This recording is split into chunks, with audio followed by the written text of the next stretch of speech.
ให้มันได้จับฟาซามาเล่นกะเริ่มต้นเกมมากับมาเจอกันกับเวกซานากับบ่มีหยังหลายแค่คลิปไปชิวๆถ้าไปเติมโมจังหวะนี้เห็นโมเฮากำลังมีประเด็นอยู่เฮาก็ต้องบินไปซอยโมจักหน่อยนึงพอแต่มาฮอดข่อยก็ใช้สกิล2ไปบาทนึงลาดโมแบบงามๆโลดแล้วต่อมาก็ตามด้วยบอกแปะสาปาเสียงงคือกันว่ามียะกับเจ้านะคือบ่มาซอยโม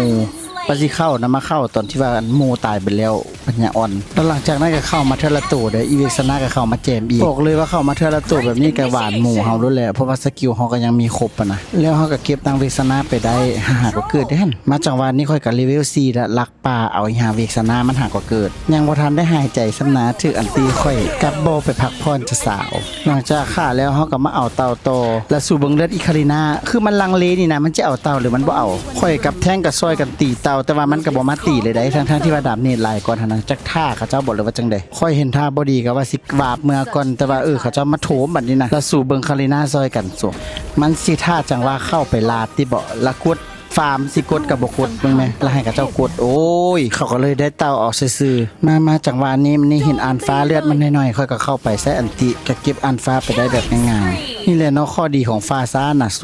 อันติไก่ไซบาท1แม่มันข้ามทวีปโลดจากวานี้เขาเจ้ามาลุมกันอยู่เลนทองเฮาสุกแล้วว่ามาหลายได้หลายว่าใครแต่กูบินมาเติมทันแล้วบัก5บินซิตานะเลือดน้อยๆนะดึงเข้ามาแล้วว่าเลือดเพิ่มขึ้นบาทเดียวกูละงงซาดว่าดูดเลือดแหงเอาได้เอาว่าแต่มันก็บ่รอดคือเก่าบัก5ป่าเสียนี่ก็ผู้หนึ่งเด้อสุ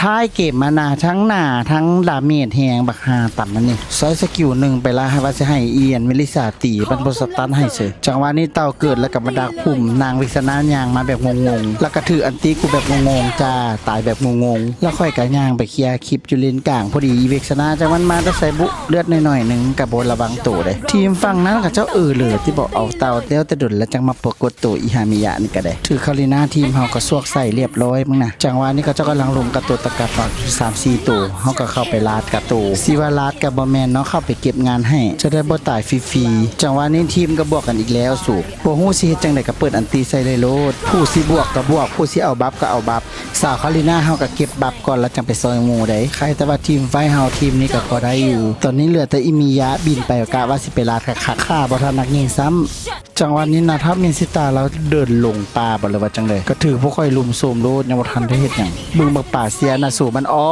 มมาสิเอากูพุ่นน่ะสู่แต่ก็เกือบตายได้หั่นทุกคนแห้งๆบักหานี่ลักหนาอีกมันเป็นแท้งได้แต่ก็จะเอามาฟาร์มนะก็คักไปอีแบบจุก็ล่ะใครแต่ว่าหมู่เฮามาซอยกับแท้งเฮาลากออกไปได้มันก็เลยฆ่าค่อยบ่ได้ซ้ำของเราถูกทำลายแล้ว